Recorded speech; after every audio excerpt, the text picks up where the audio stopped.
Explore with তাপতিতে সকলকে স্বাগত জানাই। আজ আমি আমের টক ঝাল মিষ্টি আচার করে দেখাবো।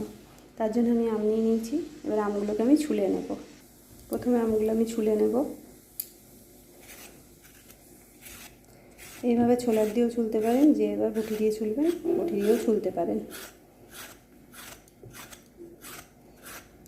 এইভাবে সব আমগুলো আমি আগে ছুলে নিচ্ছি। এখানে আমি দুটো আম ছুলে নিয়েছি। এরপর এই আমগুলোকে পরিষ্কার করে ধুয়ে নেব। ধোয়ার পরে এই যেটা দিয়ে আমি ছুললাম সেটাকে ধুয়ে নেব। ধুয়ে নিয়ে এই আমগুলোকে এইভাবে ছাড়িয়ে নেব। যেভাবে আমরা খোসা ছাড়াই সেভাবেই আমরা গোটা আমটা এইভাবে ছাড়িয়ে নেব।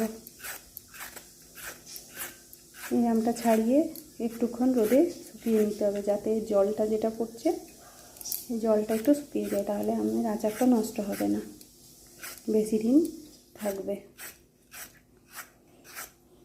দেখুন এইভাবে এখন আমি পুরো আমটাকে ছুলে নিচ্ছি। ছুলে নেব পুরো আমটা এইভাবে দেখুন আমি আমগুলোকে ছুলে নিয়েছি। এরপরে এগুলোকে আমি থালায় ঘণ্টাখানেক রোদে দেব। দেখুন আমি আমগুলো রোদে দিয়েছিলাম, তারপরে এগুলো শুকিয়ে এসছে। এরপর আমি একটা মিক্সিং কন্টেনার নিয়ে নেব।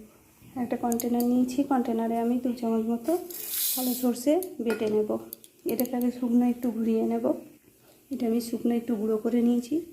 এরপর এতে আমি অল্প জল দিয়ে দেবো আর 4টে কাঁচা লঙ্কা দিয়ে দেবো কুচি করে। এই মশলাটা যে যেরকম ঝাল খেতে চান সেই মতো লঙ্কা দেবেন। কেউ গোটা লঙ্কাও দিতে পারেন কেটে কেটে, আবার কেউ পুরোটা বেটেও দিতে পারেন। আমি এখানে 4টে লঙ্কা দিলাম। এরপর এটার একটা আমি মিহি পেস্ট বানিয়ে নেব। এখানে আমি সর্ষে বেটে নিয়েছি। এরপর আমি কিছুটা তেল গরম করে নেব, সর্ষের তেল। এখানে আমি কিছুটা সর্ষের তেল গরম করে নিচ্ছি। আর সর্ষের থেকে এত ঝাঁঝ বেরিয়েছে আমার কাশি হয়ে যাচ্ছে। এই দেখুন এই তেলটা আমি গরম করে নেব। গরম করে সেই তেলটা আমি আচারের মধ্যে ব্যবহার করব। এটা একটু গরম করে ঠান্ডা করে নেব। এরপর আমি আমগুলো অন্য একটা বাটিতে নিয়ে নিয়েছি। তারপরে পরিমাণ মতো লবণ দেব। এটা যে যার বুঝে টেস্ট বুঝে লবণটা দেবেন, কারণ এটা তো আমের পরিমাণ হিসাবে করতে হবে, তাই।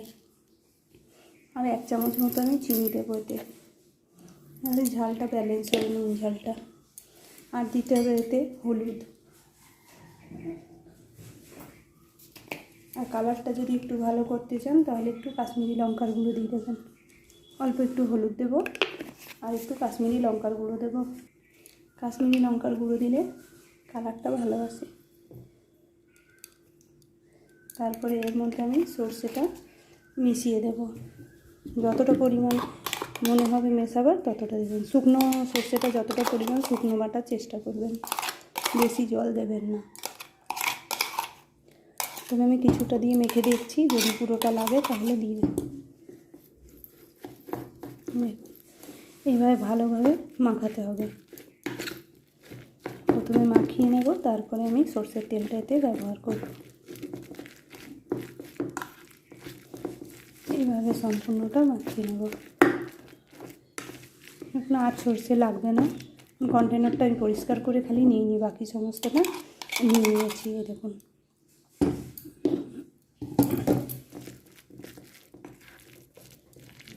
এরপরে এটাকে কয়েকদিন রোদে দেবেন, তাহলে খাওয়ার মতো হয়ে যাবে। এতে আমি ভিনিগার দিচ্ছি না, আপনাদের ইচ্ছে হলে ভিনিগার আপনারা দিতে পারেন। এভাবে মাখিয়ে নেবো। এবার আমি সর্ষের তেলটা মিশিয়ে দেবো। এরপর আমি এর মধ্যে সর্ষের তেলটা মিশিয়ে দেবো।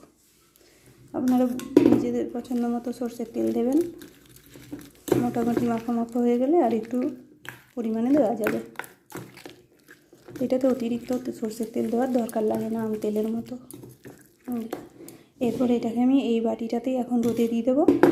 পরে আমি কাচের জারে তুলব। সেই জারটা আমি ধুয়ে রোদে দিয়ে দিয়েছি।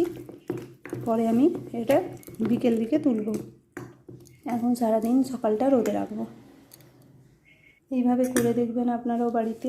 এটা খুব ইজি এবং খেতেও অন্যরকম টেস্ট হয়। ভাতের সাথে, মুড়ির সাথে, সব কিছুর সাথে এটা খাওয়া যায়। এটা খেতে বেশ ভালোই লাগে। আমি এটা বিকেলবেলা নিয়ে এসেছি। দেখুন এটা অনেকটা নরম হয়ে গেছে। এরপর আমি এটা কাঁচের শিশিতে ভরবো। এই যে আমি কাঁচের শিশি ধুয়ে রোদে শুকনো করে রেখেছি। এবার এর মধ্যে আমি ভরে নেব এটাকে। এটা আমি ভরে নিয়েছি দেখুন। এবার এর মধ্যে সামান্য একটু তেল দিয়ে দেবো, আর একটু শুকনো হয়ে গেছে। এরপরে এটাকে আমি রেগুলার রোদে দেবো। সেই গরম করে ঠান্ডা করা তেলটা আমি দিচ্ছি। এরপর এটাকে রেগুলার রোদে দিতে হবে। আর শুকনো চামচ দিয়ে ব্যবহার করবেন, কখনো ভেজা চামচ দেবেন না, হাত লাগাবেন না, তাহলেই ভালো থাকবে। এটা কয়েকদিন রোদে দেওয়ার পরই এটা খাওয়ার আরও উপযুক্ত হয়ে যাবে। এই দেখুন, রেসিপিটা করে দেখবেন, ভালো লাগলে করবেন বাড়িতে। ধন্যবাদ।